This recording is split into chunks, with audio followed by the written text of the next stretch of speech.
And I'm Rina Tolentino. Alan Visitacion. Join us on Good Job Philippines every Saturday, 11 a.m. to 12 noon. On Radio Bandido TV simulcast on DZRJ 8:10 a.m. On Sky Cable Channel 224, digital boxes, and on free 2-air TV, facebook.com/DZRJ 810 a.m. And on our official YouTube channel. We give you all good news all the time, right here on Good Job Philippines. Good morning, DZRJ 810 a.m. proudly brings you Good Job Philippines with Barbie Atienza. Enjoy a recap of the week's good news and developments, highlighting the great men and women behind them. And now, here is your host, Barbie Atienza. Terrible. All right, good morning, Metro Manila. Good morning, Philippines. We're back on Good Job Philippines right here on DZRJ 810 AM on Radio Bandido. My name is Barbie Atienza, hosting the show together with my partners, Alan Visitacion and Rina Tolentino. Good morning, guys. Good morning, Metro Manila. Good morning, Philippines. Good evening, world. It's so nice to be back again. And I think, let's call this a resurrection day. I was absent last week. I was resurrected again. Maraming salamat. And it's so beautiful. We missed you. Oh my gosh, I missed a gorgeous man and a very, very beautiful woman. And let me introduce to you ang napakagandang babae sa Himpapawid. Mga kaibigan, welcome po natin, Miss Rina Tolentino. Naku, good morning partners, Alan and Barbie. Sabi, uulitin ko, hindi lahat ng mga artista nasa ABS-CBN tsaka GMA lang po at tsaka Channel 5. Nandito rin po sa DZRJ 810 AM at tumutok na po kayo. It's November 11. Oh, 11 ba? 12. Yes, 12. We're almost 42 na lang, 42 days before Christmas, no? Nako, anong preparations natin despite sa lahat ng mga nangyayari? Eto, Rina Tolentino po naghahatid ng saya at ligaya kasama ang Good Job Philippines, mga kapatid. Ayan, good morning!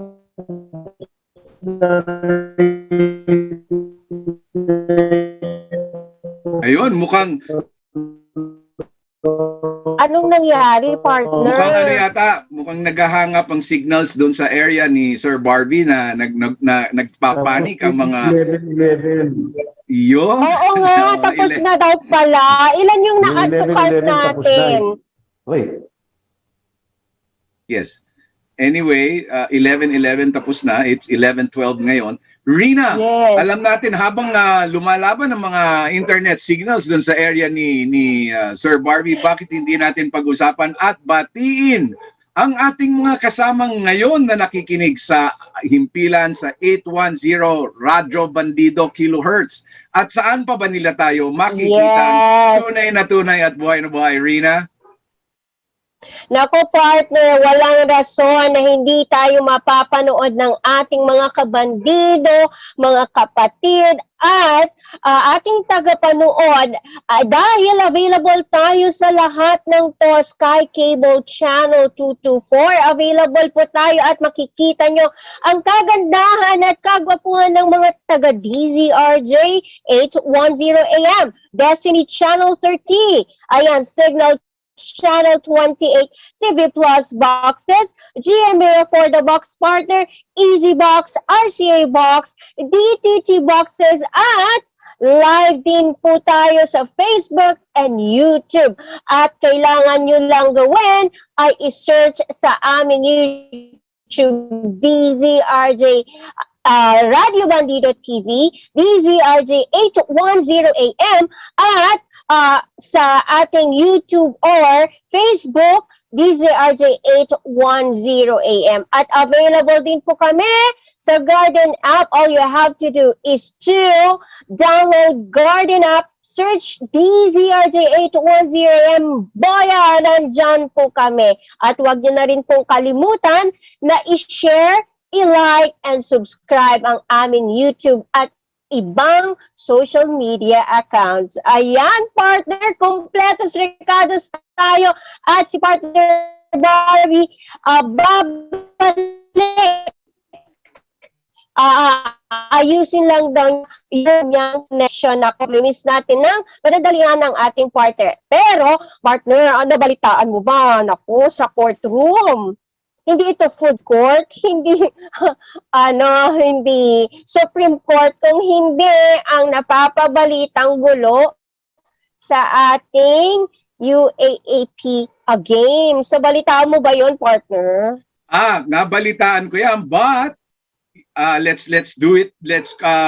Yung information na pumasok sa atin, na correct na pala. Sa NCAA pala yan nangyari. Ayun ako, NCAA nako. Oo nga pala. Ang ating ibig sabihin is, kaya lumiit dati ang NCAA dahil sa mga gulo na ganyan, kaya lumipat yung mga ibang team sa UAAP dahil nagkakaroon ng mga issues na ganyan. At tama ka, kapatid, Madam Rina, hindi ito nangyari sa Regional Trial Court or sa MTC or sa barangay hall. Diyan mismo sa loob ng basketball court, at ang mga players ay galing sa mga tanyag na eskwelahan. Partner. At alang-alang na lang din sa kanilang mga universidad at mga kaibigan natin. Hindi na natin babanggitin ang pangalan ng mga eskwelahan nila. Pero napakabanggitin na rin lang natin at pag-usapan natin, ano ba ang maidudulot nitong kabutihan na ito kung magsusuntukan lang naman din kayo sa loob ng basketball court? Diba, kasamang Rina? Oo, alam mo, partner, pag siguro athlete, kaya din iniidulo natin ang ating mga manlalaro. Gawa nga, partner, ng disiplina. Yes, yun yung pinaka-importante. Kung ikaw ay manlalaro, hindi ka lang manlalaro na typical. Once na nasa playroom ka na, you have to also present your family, kung anong organization ka naka-affiliate, at yung sarili mong pagkatao, kasi ikaw na yung titingalain, yung impluensya mo, yun yung pinakamahalaga.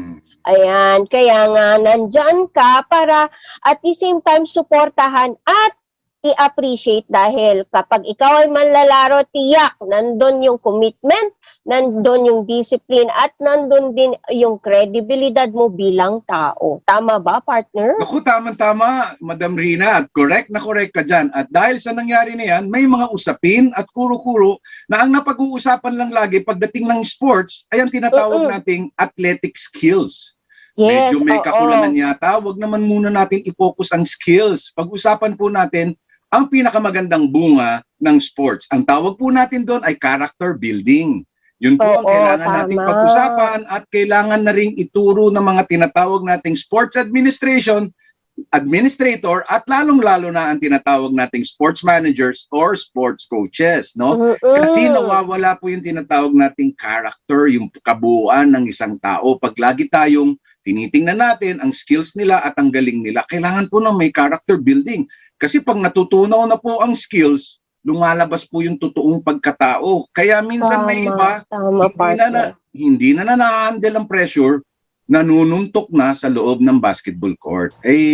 Kabaliktaran po yan ng sports. Alam niyo po kasi ang sports is the #1 tool for peace building, pangkatahimikan at pangkalusugan. Kaya pag mismo yung mga atleta na natin ang nanununtok at naninira ng katahimikan sa loob ng palaruan, ay napakasakit po noon patingnan at napakasama ng loob ng mga ating sports enthusiast. Kaya naman nananawagan ang Good Job Philippines at ang kabuuan ng DZRJ family at Radyo Bandido. Tulungan po natin ang ating mga atleta at tingnan po natin ang kanilang character building. Kasi hindi po kailangan yung pag nawawasak na yung stability under pressure, bigla kang manununtok at maglulusob ka. Pag nakikita ng mga bata yan, gagayahin nila. Di ba, Rina? Lalo ka na, may anak ka pang bata at mahilig na rin yatang shoot, di ba? Oo, naku. Totoo ka dyan, partner. Again, babalik tayo sa impluensya. Kasi tayo talagang literal na we are the society who loves basketball and who are into sports. Kaya itong mga manlalaro natin, iniidulungan natin, and they play a crucial part sa ating mga paglaki sa bawat bata. na Pilipino, talagang kapag yung ating mga manlalaro, kaya nga nung bata ako, babae ako partner ha. Pero alam ko yung mga nasa basketball court, it's because it's part of the community na natin and practice culture na fanatic tayo sa boxing, sa basketball, sa kahit anong larangan, namamayagpag ang Pilipino.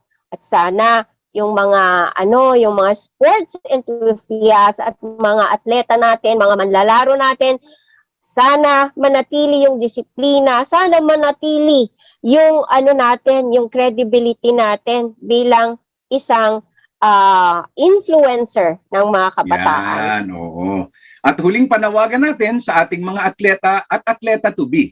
Alam mo, habang papasok naman ang ating tinatawag na Summer Games at naghahanda na ang mga eskwelahan ngayon sa mga darating na palarong pambansa, mga coaches natin, nakita nyo po kung paano makarating ang isang violent reaction sa loob ng basketball court. Hindi na po natin pag-uusapan ang mga taong kasali doon sa violenteng napanood natin na basketball. So, we can only learn from the past, partner, Yes, oo. So, ano ba mga matututunan natin dito? Sports and an athlete is always an ambassador of goodwill. Tandaan nyo po yan.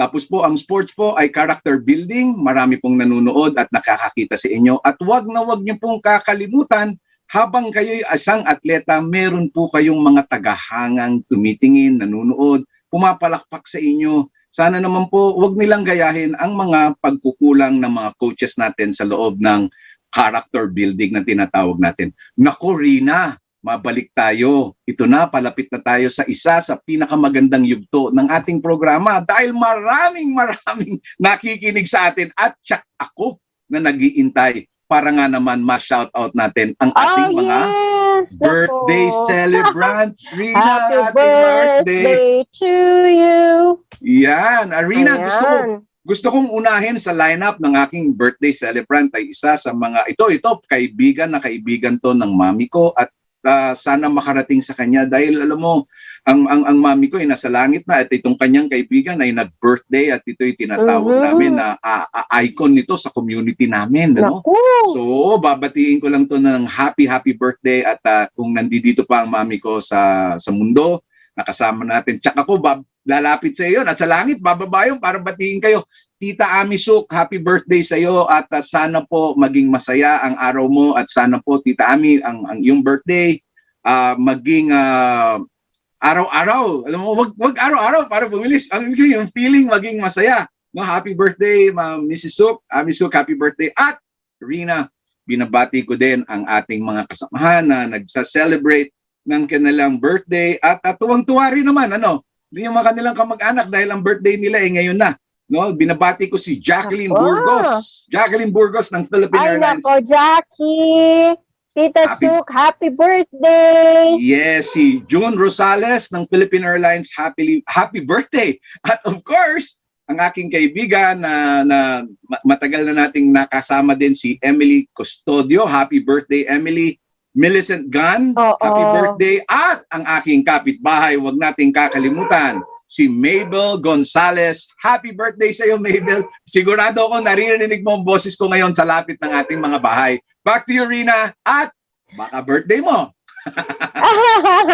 Nako, una sa lahat, babatiin ko ang nag-iisa at napakaganda nating kasama sa DZRJ, si Miss Marlene Craig. Nanonood siya ngayon. At aking mga pinsan dyan si Canada, sila Miss Lucille, at saka Miss Jonaline, sila Tita Orsalina dyan sa Vancouver, Canada, si Ate Angeline at saka si Tito Marie, si Tita Ching. Hello and good morning at binabati ko rin ang aking pinakamamahal ang pinakamamahal kong doggy birthday niya kahapon, partner, ang aking nag-iisang Sky. Anyway, may pahabol tayo, kapatid. May pahabol tayo, kapatid. Birthday ko rin na binabati ko sa California. Jamie Alegre, happy birthday sa iyo. Kapatid ito ni Yusek, Ricky Alegre. Happy birthday, Jamie Alegre. Bebs Cliponeo, happy birthday. And of course, nakikinig sa atin from Dubai, Pearl Villaroel ng Dubai. Happy birthday sa iyo. Happy birthday. And of course, huwag natin kakalimutan ang kaibigan ni Barbie Atienza. birthday niya din, no? Baka magtampo ito at alam mo, kasama din natin to sa KBP. Si Marvin Nespro Estigoy. Yan, isang broadcaster din. Marvin, happy birthday. Yan, di ba? Happy birthday. Okay, nako. So bago tayo magpatuloy, partner, I think kailangan na nating mag-commercial muna at pag-uusapan natin ang mga mahalagang bagay tungkol sa ating responsibilidad naman sa ating kapaligiran. May mga tayo pag-uusapang pag-a-adjust at the same time kung ano yung pwede nating gawin para sa ikakabuti ng ating kapaligiran. So yan, at marami pang talakayan ang ating gagawin mamaya pagkatapos ng commercial break. Magbabalik po ang Good Job Philippines.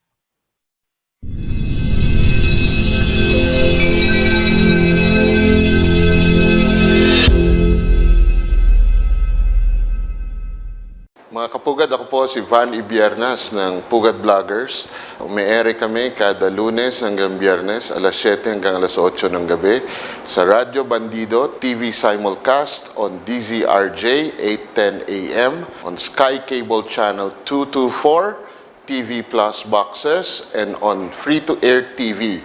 Also on facebook.com/DZRJ 8:10 AM and our official YouTube channel. Ako si Vance Fernandez. Ako si Nolan Ariola. Ako si Jong Manlapas. Ako si Romel Madrigal. Ako si Chris Lucas. Ako si Roel Tarayaw. Ako si Jimmy Mahusay. At ako po si Errol Dacame sa programang Reporter's Hour. Inyo pong napapanood at napapakinggan araw-araw mula alas 11:30 ng umaga hanggang 1:00 po ng hapon. Lunes hanggang Biyernes, maliban pag-araw po ng Martes.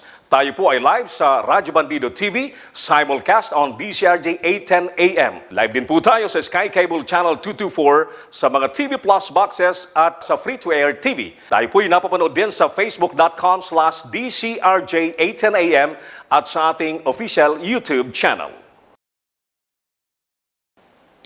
Ako po si Bernard Tan, ang kakampi sa katotohanan at katarungan, ang kakampi ng mga OFWs. Samahan niyo po ako sa aking programang Kakampi. Gabi-gabi po yan. Dito lamang po yan sa DZRJ 8:10 AM, ang nag-iisang Radyo Bandido. Sabayan din niyo po itong mapapanood sa aming Radyo Bandido TV at syempre sa Sky Cable 224 at sa aming digital boxes at free-to-air TV. At syempre, kasama po dyan ang facebook.com, DZRJ 8:10 AM at ang official YouTube channel. Samahan niyo po ako gabi-gabi at sama-sama po nating labanan ang mali at ipaglaban ang tama. Hi, I'm Barbie Atienza. And I'm Rina Tolentino. Alan Visitacion. Join us on Good Job Philippines every Saturday, 11 a.m. to 12 noon. On Radyo Bandido TV simulcast on DZRJ 8:10 AM. On Sky Cable Channel 224, digital boxes, and on free-to-air TV, facebook.com/DZRJ 8:10 AM. And on our official YouTube channel. We give you all good news all the time, right here on Good Job Philippines.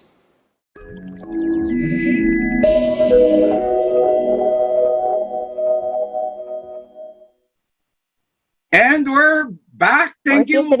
Thank you very much sa lahat po ng nakikinig sa atin at tayo ay nasa himpapawid na ngayon at bumalik tayo. And just like to remind everybody sa lahat po ng nakikinig ngayon sa radyo sa 810 kHz AM, kami rin po ay live. Kaya kung gusto niyo po makita kung gaano kaganda ang aming programa ngayon, ay pwede nyo po kaming habulin at makita sa Facebook. Kami po ay live na live sa Facebook po ngayon. Makikita nyo po kami sa DZRJ 810 Radyo Bandido TV. Diyan sa RJ po sa radyo. At samahan nyo po kami sa napakaganda naming programa. Dahil sa programa namin ngayon, meron po tayong questions and answer at may pakikilala po kaming guest sa inyo kung saan marami po tayong matututunan at makukuhang impormasyon na pwede nating magamit for our future use and for our daily lives.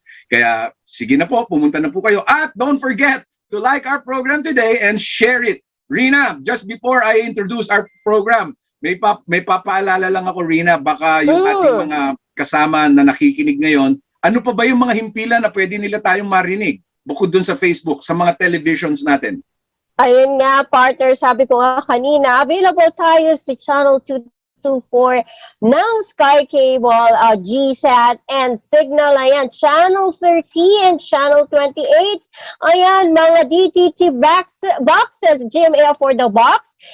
At saka sa Garden app, ayan, available tayo. All they have to do is to download ang ating Garden app and search DZRJ 810 AM. Ayan, naku, walang dahilan na hindi nyo kami mapapanood. At, partner Alan, ilan na nga ba anong preparation mo na for Christmas? Ay, una sa lahat, Rina, ang bago ko pala pag-usapan natin dahil malapit na ang Christmas, bago natin pag-usapan ng preparation, ilang araw na ba bago magpasko, Rina? Naku, gusto ko man paiksiin ang pag-aantay ng Christmas kasi ibigay mo na ang aming Christmas bonus. Ganon. So, ayan, partner, yung mga pinaka-iintay nating mga naku, madaming perks and benefits mula sa ating mga companies. Pero, 43 days pa bago tayo mag-Christmas. Pero nananawagan tayo na sana, partner, yung mga gagawin nating mga dekorasyon ay parte ng pakikiisa sa ating world sustainability and pagmamalasakit sa ating mga sa ating mga society na kinabibilangan. Ayan. Okay, dahil 43 days na nga bago magpasko, dahil ang ating bagong-bagong, the latest, newest episode ng mga membro ng Kapisanan ng mga Broadcaster ng Pilipinas ay ang ating Lady on Air, Rina Tolentino, nakikiusap at nagpapaalala kami sa ating mga kasama at kapamilya at kapuso dyan sa Kapisanan ng mga Broadcasters ng Pilipinas. Huwag po nating kalimutan ng OPM. Alam niyo po, pag Pasko, marami pong Christmas songs na pinapatugtog at pinaparinig, lalong-lalo na sa mga malls. Kaya ngayon darating na Pasko, huwag niyo namang kalimutan ang aking paboritong musikero at composer. Hanapin niyo po lahat ng kanyang mga kinumpose. Pilipino po to. Dalawa lang naman yan. Alam niyo naman yung paborito ko eh. Sa pamumuno ni Jose Marichan, na kanyang mga awitin, huwag po natin kalimutan yan. Napakaganda po. At of course, sumisilip na yan. September pa. Hindi ko lang mabanggit yung kanyang mga songs kasi team song yan ng tawag dito. Team song yan ng isang kabilang himpilan. Huwag po natin kalimutan ang mga awitin at musika at mga kinumpose ni Andre Dionisio, isa sa mga Filipino great composer. Huwag natin kakalimutan niya, napaganda ng mga kinawit niya at kakanta-kanta nga naman pang pamilya. Ladies and gentlemen, without further ado, napag-uusapan po natin ang pinakamalaking event na darating ngayong November. Alam mo, huwag natin kalimutan at huwag sana tayo mawawala sa pinakamalaking event na to, November 23 to 24. Dubbed as the first Beyond Green program ng Manila Bulletin. Kasama natin ngayon ang kanilang project head, project director, magsasalita, magkikwento at sasagot ng ating mga katanungan dito sa kauna-unahang project Manila Bulletin Sustainability Forum. Mag-uusap, magtatanungan. Mga kababayan, mga kaibigan, Rina, with your indulgence, allow me to introduce to you the project head of Sustainability Forum, Mr. Philip Kun Unying. Magandang umaga, Sir Philip. Good morning. Hi. Morning, Alan. Morning. Welcome. Thank you so much for having us. Nagpapasalamat nga yung Manila Bulletin, no, na bigyan mo kami ng pagkakataon to be able to be here on this show and basically inform the public about the sustainability forum that we'll be mounting on November 23 and 24. And it's going to be just a live streaming event. So ang gagawin ng publiko lang is basically just log on to the Manila Bulletin Facebook page and basically avail of the different talks that are going to be happening over the course of those 2 days. No, it's the Manila Bulletin Sustainability Forum, and it's basically something that we mounted because the impression we had was a lot of the people still don't understand fully what sustainability is about, or they don't understand the importance or appreciate the importance of what's going on with the world in terms of sustainability. No? So yun ang dahilan kung bakit namin minount itong forum. And basically what we wanted to impress through the forum is the several touch points of the public in terms of how so many different companies over different industries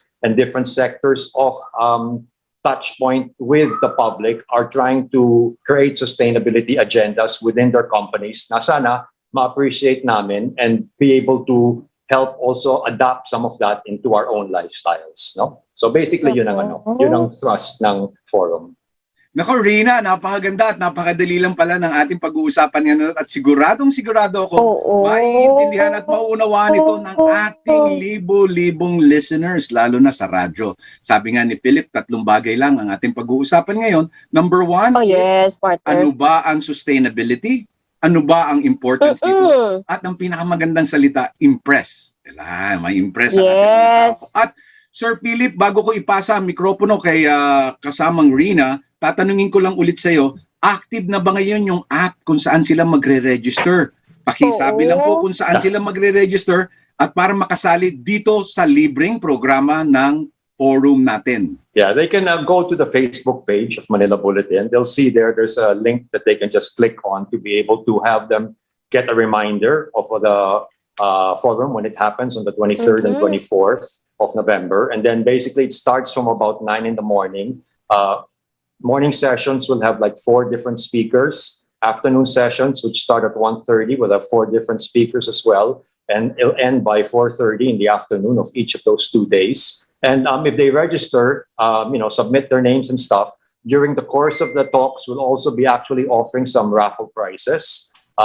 City of Dreams is hosting our recognition night, and they're one of the sponsors of the show, and they've offered very kindly some prizes that we can offer in terms of dining opportunities for the people who register and join the mechanics of the little contest that we'll have in the course of the forum. No, the basic thing that we were trying to impress, if you don't mind my sort of extrapolating, no, is yung most of the people, when they think of sustainability, ang iniisip lang nila parati is yung climate control, yung environment, no? And if you think about it, that really is part of what sustainability is about. Pero kung you look at the 17 United Nations Sustainability Development Goals, of the 17, only 5 are actually directly impacting the environment. The other goals have more to do with the social agenda and the governance aspect of any company. No? So that's the ESG agenda. Na minsan, hindi masyadong na-appreciate ng mga tao yung ESG agenda ng mga kumpanya. No? They think of sustainability, tapos inisip lang nila, yung environment or what we can do, beach cleanup, yung mga ganun. But ESG is quite important in terms of how we're trying to generate an appreciation and a blueprint for a better quality of life. Diba? At yun ang talagang the important thing that we're trying to impress upon people and the general public through the forum. No? Na like social agenda, no? Ibig sabihin nun, kasama sa social agenda ng isang kumpanya is things like, do they discriminate against women? Diba? How are you actually treating your women employees during the time that you have like a pregnancy and then, after you give birth? Is there also non-discrimination towards gender affiliation, di ba? Kung LGBTQ ka member ka, are you being discriminated against in the course of your workplace? And so those are the things that the social agenda covers, which I think sometimes people might be missing out on or not appreciating as part of the whole sustainability umbrella, di ba? So I hope they'll take the opportunity to log in to the forum and basically get a better appreciation of how these companies, kasi ang daming kumpanya ang sasali dun sa speakers, no? We start off firstly, Chico C. Chico C will be talking about disaster preparedness and resilience in real estate development. So he'll be talking about how like in Marikina, kapag tinayo nila yung mall nila sa Marikina, ginawa nila on stilts because they're aware of the flood issues that are always prevalent from the Marikina River. Diba? So yun, those are things that we're talking about. And then like Watson's, ang pag-uusapan ng Watson's is about consumer choices. Now, how you can make certain consumer choices and make it an easy step to sort of turn your life into something that's also more sustainable. Diba? So, yun ang mga gusto namin sabihin. Kasi minsan ang nangyari, which maybe is a mistake or something that we're trying to debunk, ang naisip ng mga tao kapag sustainable, ibig sabihin nun for pagdating sa pagkain, for example, it's either range-free, range-free, or it's sort of like whole food or whatever at mas mahal, di ba? And then, or they think kapag isang MSME ka and you try to put sustainable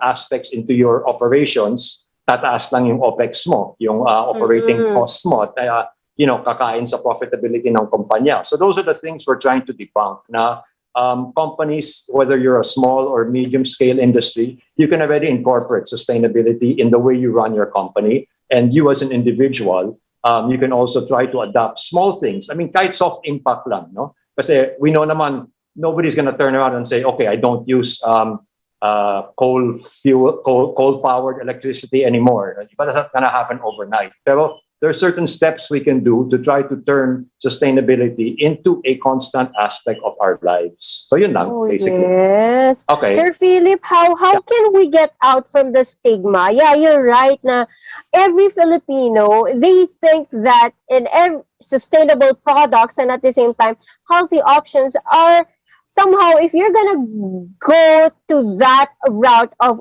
living, it will gonna be expensive.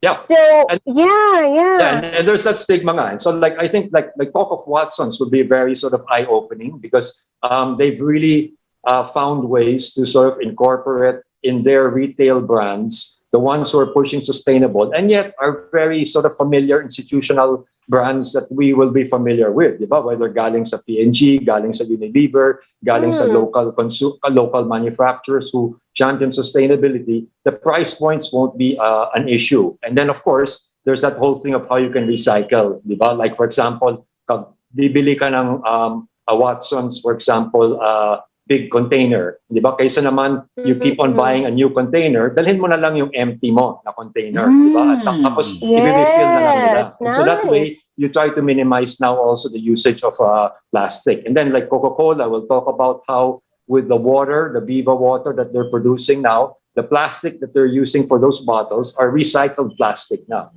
So it's not virgin plastic. So it's recycled plastic. And so it's like a call also for us in terms of making the public aware that these people are championing sustainability. I-support naman natin sila, di ba? Because there is a reason why sustainability is so important, di ba? I mean, you see it every day, di ba? Like the disasters, like the Philippines, we're so vulnerable to earthquakes, to typhoons every year.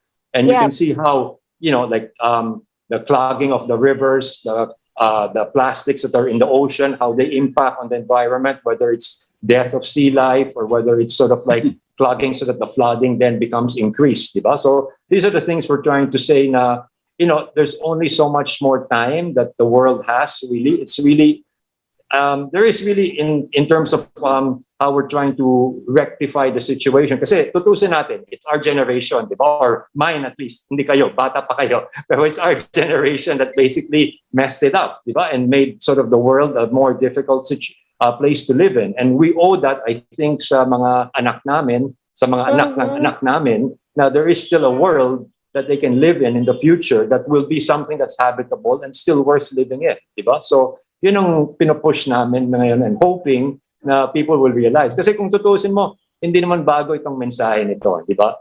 Alan, Rina, I mean, even the time of Al Gore pa in the 80s and 90s, he was trying to push this environment message. And we all felt na it wasn't that important or it wasn't that urgent, di ba? Kung tutusin mo.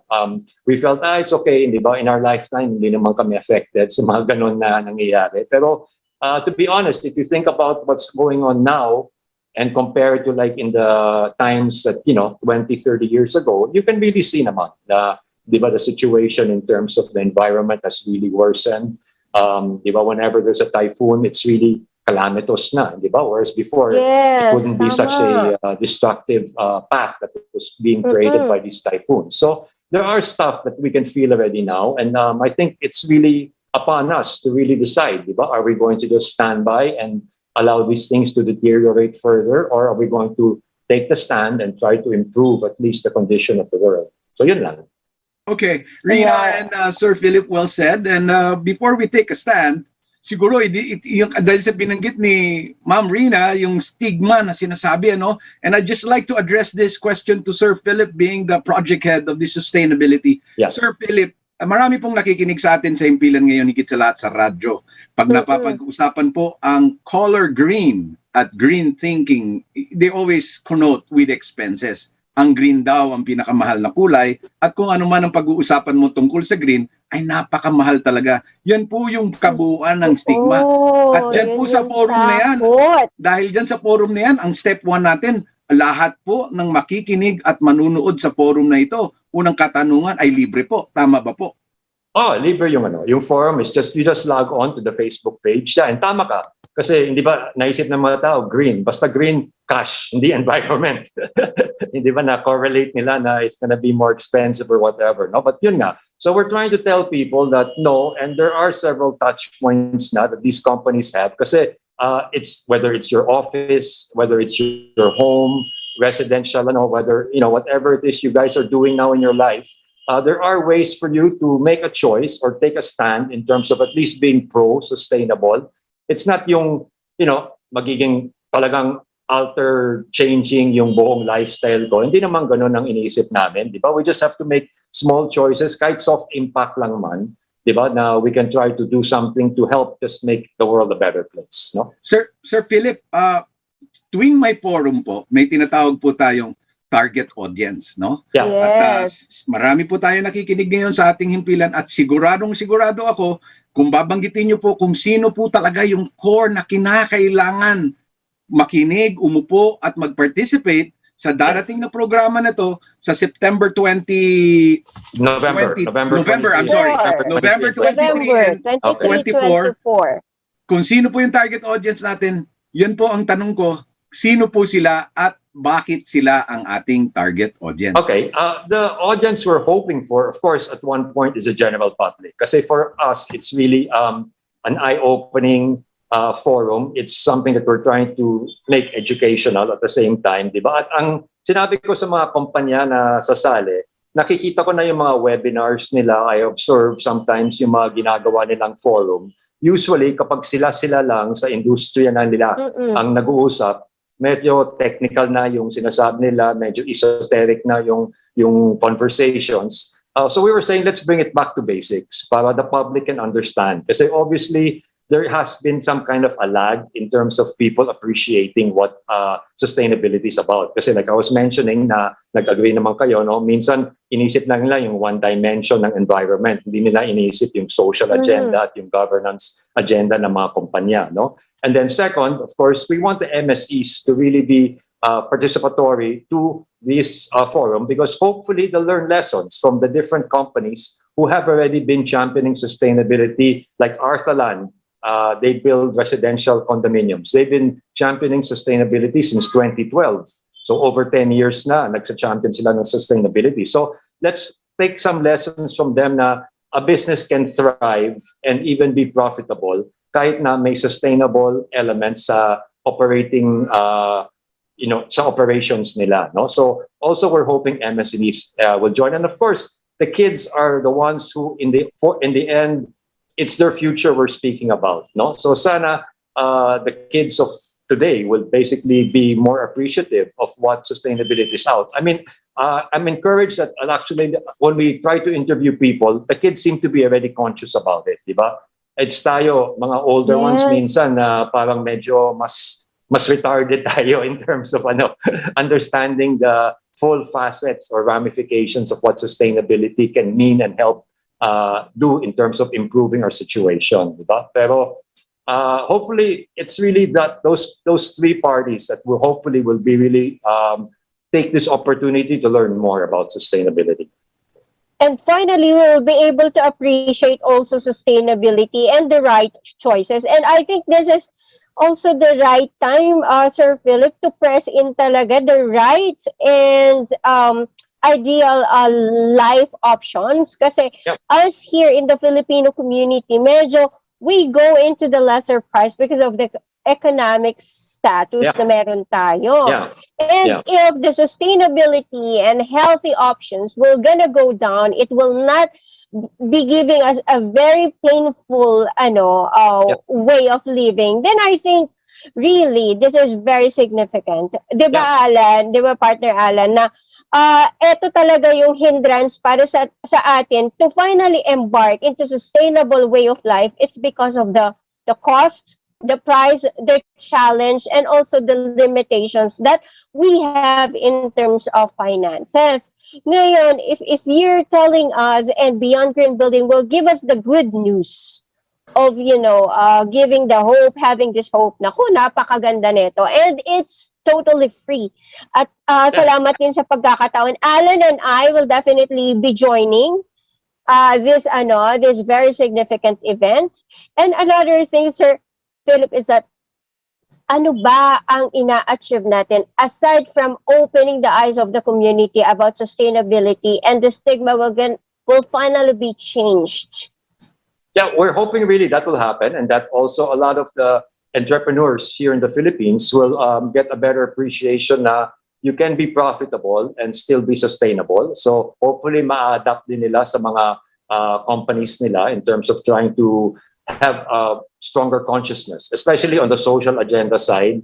Di ba? Kasi if you think about it, a lot of times people are still thinking na kapag isasama ko yung mga sustainable elements sa operations ko, magiging additional cost lang yon sa operating costs ko, hindi ba? Tapos kakain lang sa profitability ko. So we have BPI will talk about their sustainable loans. Na basically when they have a very strict checklist of how when people apply for loans, there has to be certain sustainable things. The speaker from BPI will actually be revealing to us all those companies that had sustainable elements, 0% non-performing loans sa kanila.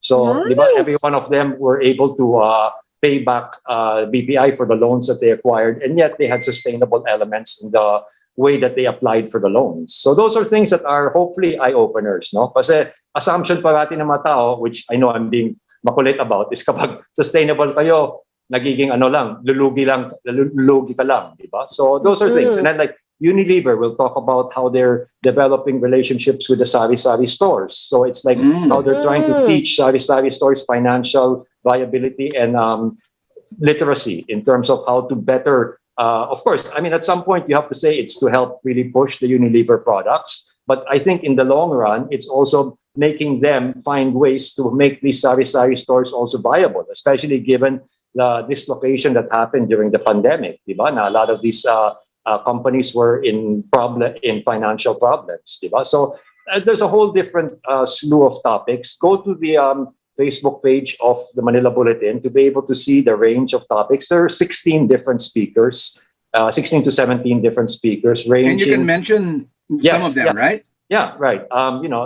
So there are several different topics that they can talk about. Secretary Frasco is one of our keynote speakers of the Department of Tourism, and she's going to talk about sustainable tourism as her plan for the next 6 years. Di ba? Na, in the end of the day, you can't also be destroying our natural resources. Di ba? I mean, like the beauty of the beaches. We always complain. Di ba tayo? We complain all the time na, oy, maganda yung Boracay 20 years ago. Tingnan mo siya ngayon. Di ba?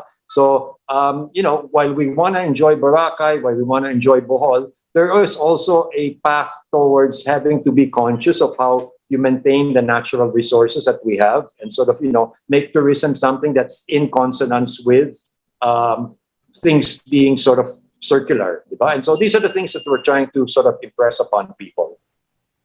Nako, nakaka-impress naman. And the objective of the event is really somewhat for us really helpful. Tama, Alan, na sa pamamagitan nito na we will finally be freed from the limitations that we have in terms of sustainability and the path basically that we have to take. And thank you so much for Beyond Green, kasi ito talaga yung pinakahihintay din ng isang community na kagaya natin, because for the longest time we have been deprived for the right options. Actually, we've not been deprived naman. The companies are out there and they've been working since like I was saying, some of the companies are there 10 years already. Pero I think like many of us, at least ako, I'm ready to be very frank. I mean, my sustainability journey, even though the sustainable development goals came out in 2015, my journey only really began late last year. Di ba, in 2021. To be honest, I was kind of ignorant about what sustainability was about. Di ba? I mean, I knew it existed as a concept, pero in terms of understanding it in more detail, I wasn't really kind of like, looking out for it. Kasi like many of us, we would often think na, oy, pang mga developed countries lang yun, mga pang first world. Absolutely. Or, di ba? Hindi sa atin yun, hindi tayo affected sa mga ganon.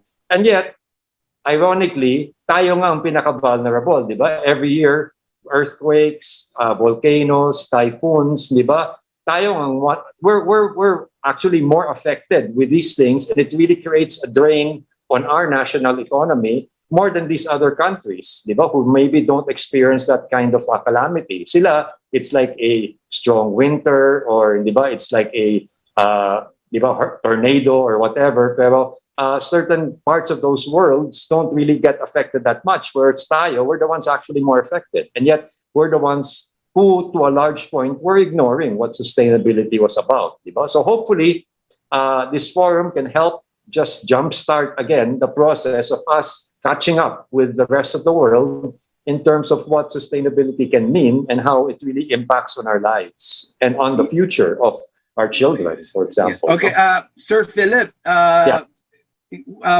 alang-alang na rin at para na rin sa ating mga overseas worker na nakikinig ngayon, at marami po sa kanila ang pauwi itong Paskong itong darating, no? At alam niyo naman po, bukod sa inyong kaalamanan, ang Good Job Philippines is always on demand, on replay sa ibang bansa po natin, ano?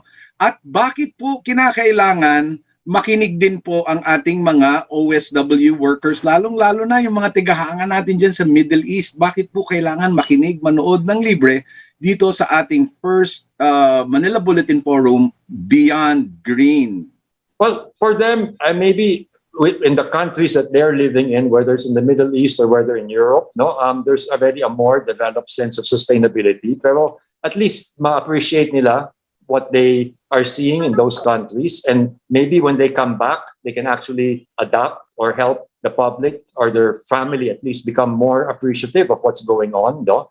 ICTSI, who builds peer facilities all over the world, diba? Are one of the speakers also in the forum, diba? And so they're talking also about environment laws, because it's ex-Chief Justice Peralta, who sits on the board of ICTSI, who's our speaker. He'll be talking about labor relations and environment laws that he's actually been party to in terms of deciding the laws on. No, so like, insofar as labor relations are concerned, for example, I think that's part of the social and governance agenda of any company here. So it becomes something that's relevant, for example, to all the OFWs, di ba? Yung mga labor laws dito sa Pilipinas at how it relates to the labor laws in the country where they're working. And, I'm so happy that OFWs will have an opportunity, because they, when they come back here, are the ones sometimes who can help champion it also in terms of being more aware of what sustainability is about sa mga kamag-anak nila, no? So this is really something that we have to support, and at the same time, finally, we have to press in the society what are the changes that has to be done para sa ating para sa ating ikakabuti. And sabi mo nga, Sir Philip, this is something that we need. Not the neighboring countries, but for us to practice already. And the whole thing that is hopefully we're trying to snowball is that it's not something you watch detached. Diba? It's not something you read about and think, sustainability na naman. Diba? Kasi parati nakikita natin sa mga headlines, diba? Or pinag-uusapan ng mga tao, mga talking heads sa news program, sustainability. But always our instant reaction is, yun na naman, sustainability na naman, diba? And then it's like, it doesn't really affect you or me. Tayo nakakasawa na. Diba? Or it doesn't affect you or me. So that's hopefully what we're trying to, that's hopefully what you're trying to take away, that impression na it's something that's a concept that is malayo sa buhay natin, di ba? Because and super drama. For us here in the Philippines, we find it like it's just a dramatic campaign for us to well, at least support. And these big companies are somewhat being using this kind of campaign in such a way that we are the market who appreciates it. But at the end of the day, I was once a speaker of a Philippine Green Building Council, and this is also something that they are pressing in with the developers and building owners. And I hope at this time each one of us will take part. And the first step is joining the Beyond Green activity. Ayan po, narinig nyo na po si Ma'am Rina, Beyond Green, and at sinabi po ni Sir Philip na sustainability is a journey. Sir Philip, maraming salamat at nakasama ka sa namin sa isang masigla at mainit na talakayan at discussion. For your last few words, Sir Philip, and we hope to see you on November 23 and 24. Well, please, demonstrate the fact that, you will be aware that it is going to really be part of our lives. And it's something that we need to really be aware of and taking steps to create a better world for our kids and for the kids of our kids. So hopefully, log on to the forum on the November 23 and 24. Just make it a chance to open your eyes and just learn more, hopefully, and then later on, you can adapt it also in your lives. So yun lang. Maraming salamat. Thanks again, Alan. Thank you. And Rina. I hope maybe you could still come up with another pitch. And very important po, Beyond Green, Beyond Rina, Beyond Barbie Atienza. Yes. And thank you also to Barbie for the opportunity. But it was wonderful talking to you guys, Rina, Alan, and hopefully we can do this again. I mean, if it clicks and it works, we'll really try to make another forum happen again, maybe in 6 months' time or next year, in a year, same time next year.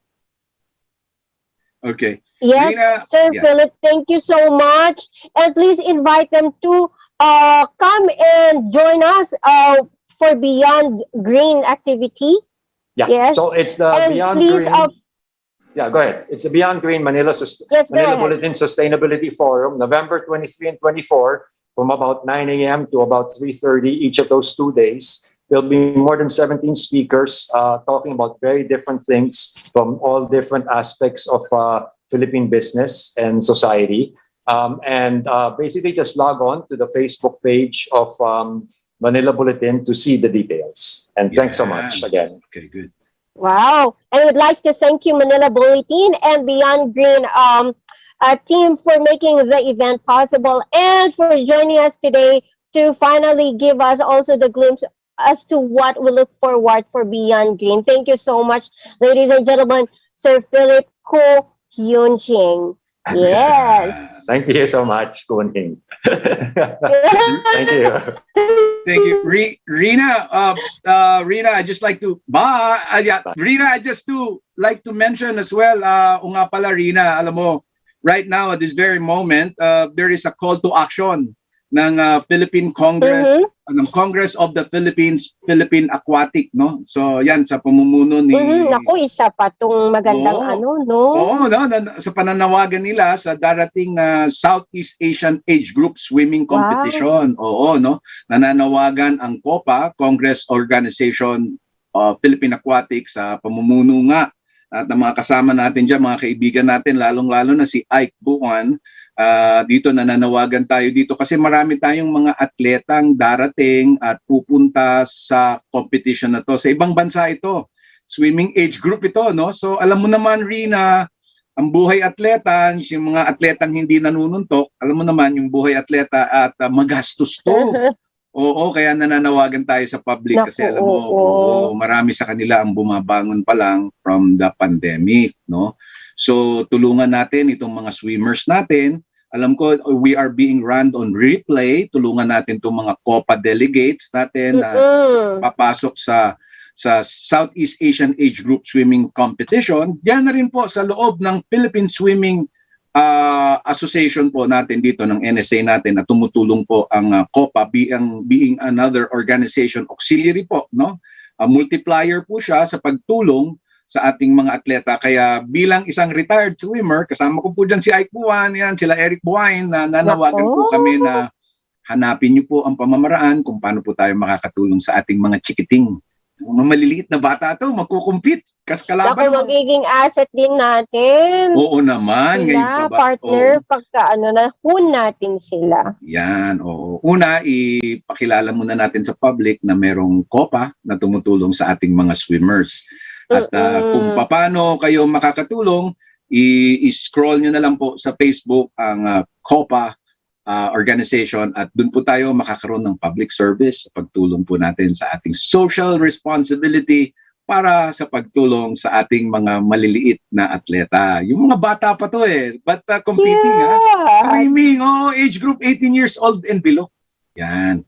Nakakatawa naman. Ang magandang storya dyan, Rina, wala tayong Olympic swimmer na hindi nanggaling sa age group. Lahat yan nanggaling sa age group. Kaya, totoo naman. Excited sila. So yung mga kasama natin dyan, lalong-lalo na yung mga swimmers natin dyan sa Middle East. Ngayon, magsama-sama na kayo at mag-isip kayo kung paano kayo makakatulong sa ating mga maliliit na mga bata na sa swimming sa pamamagitan ng wall at page ng COPA. Back to you, Rina. Yes, partner. So, mananawagan tayo para sa kanila. And at the end of the day, sabi nga nila, itong mga to ay magiging asset natin at sila yung representative ng ating bansang nag-iisang Pilipinas. Muli, partner, nagpapasalamat ako sa ating mga manunood, si Miss Bill Macanon kasama natin at ang ating nag-iisang si Marlene Crag. Ayan, nandyan at mapapanood natin siya mamaya sa RPM. Kaya wag tayong maglipat ng channel. At muli, nagpapasalamat ako sa aking mga kapatid na sumuporta at the same time, audio join sa Beyond Green na mangyayari sa 23rd at 24th. Visit lang kayo sa kanilang Facebook page. Ayan, so Alan, back to you. Huwag din natin kalimutan, kasama natin si Vilma Canon. Maraming salamat sa iyo, Vilma. At of course, kasama din natin si Miss Iwata na nakikinig na naman sa atin sa radyo. At ang sabi ni Angelo, hindi niya makakalimutan na hindi makinig sa atin kahit sa radyo. Nako. Mark Vivero, ang ating political consultant na nakikinig din sa atin. Maraming salamat. At gusto ko rin batiin ang aking daddy, magbe-birthday na siya ditong month na to. Daddy, happy birthday sa'yo. Nandiyan ka na sa langit at sa heaven. Dahil sa lakas ng aming airwaves, sigurado akong makakarating ang birthday wish ko sa'yo. At Rina, happy birthday na rin again and again and again kay Tita Ami Suk. Happy birthday sa'yo, kaibigan ng Mami. At Rina, tuloy-tuloy po natin ang panawagan sa ating mga kapatid at kasama sa KBP. Huwag niyo na pong kalimutan ng ating Filipino composers at ating Filipino musician, lalong-lalo na ngayong Pasko. Yes. Back to you, Rina. Nako. Yes, Rina, and on behalf of Barbie Atienza. Marami pang pagpapagawa sa susunod linggo.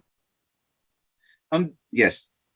Ayan, maraming salamat. At muli, on behalf of Barbie Atienza, andito po kami. Good job, Philippines. We will be seeing you next week. Bye for now. Thank you. The views and comments